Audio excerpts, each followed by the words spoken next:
Hello friend, welcome cricket. তো বন্ধুরা, এই ভিডিওতে আমরা কথা বলতে চলেছি mainly Indian Premier League 2026 match number 12।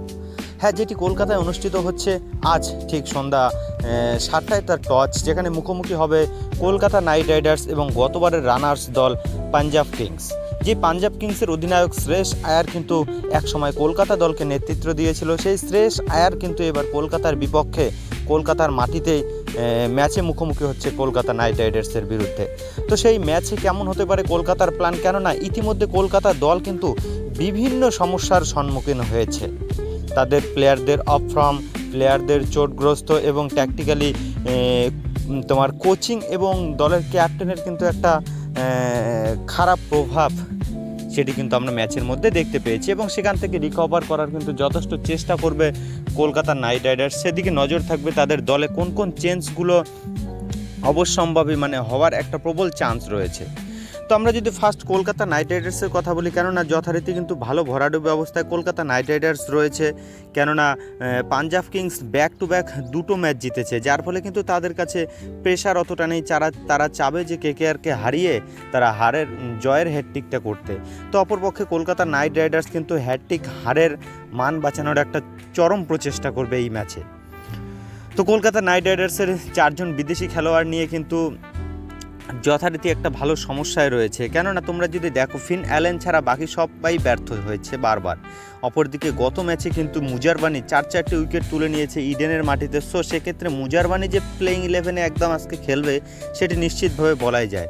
প্রশ্ন থাকছে দুজন খেলোয়াড় ক্যামেরন গ্রিন এবং সুনীল নারিনের বিপক্ষে, কেননা ক্যামেরন গ্রিন এবং সুনীল নারিন দুজনেই কিন্তু একটা ম্যাচ উইনার, একটা স্পেশাল প্লেয়ার যারা কিন্তু একার দিনে ম্যাচ ঘুরিয়ে দেওয়ার ক্ষমতা রাখে। ক্যামেরন গ্রিনকে কিন্তু গত ম্যাচে রান আউট হয়েছিল, তাই ক্যামেরন গ্রিনের দিকেই যাবে ম্যানেজমেন্ট। আর থাকলো সুনীল নারিনকে যদি ভাই তোমরা ওপেন না করাও, তাহলে ব্যাটিং নিয়ে সুনীল নারিনকে ভাবতে হবে যে না, তোমাদেরকে বলছি সুনীল নারিনকে দিয়ে যদি ওপেন না করাও, তাহলে সুনীল নারিনের কাছ থেকে ব্যাটিং আশা করো না, এটা নিশ্চিত। শেষের দিকে যদি 1 বলে 2 রানও লাগে, 1 বলে 2 রান লাস্ট বলে, তবুও কিন্তু শেষে সুনীল নারিনের পক্ষে সেটা সম্ভব না। সেরকম ফিটনেসে সুনীল নারিন নেই যে 1 বলে 2 রান নেবে, অর্থাৎ রানিং বিটুইন দ্য উইকেটটা ঠিক রাখার মতো ক্ষমতা সুনীল নারিনের নেই। তাই তাকে যদি ব্যবহার করা হয়, পাওয়ার প্লেতেই ব্যবহার করা বেস্ট। গত ম্যাচে যদি ফিন অ্যালেন আউট হওয়ার পর যদি সুনীল নারিনকে নামাতো, হয়তো ম্যাচের ফলাফল আলাদা হতো। সেটা কিন্তু ভাবলেই বোঝা যায়, কেননা স্পিন অ্যাটাক করেছিল পাওয়ার প্লে,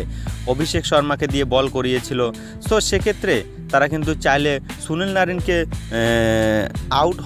সুনীল নারিনকে কিন্তু ফিনালেন আউট হওয়ার সঙ্গে সঙ্গে নামিয়ে দিত, তাহলে রানের গতিটাও বজায় থাকতো এবং পাওয়ার প্লেতে হাই স্ট্রাইক রেটে সুনীল নারিন রান করতে সক্ষম, সেটা সে পরীক্ষায় পাশ করে গিয়েছে, এর আগে আমরা তা দেখেছি।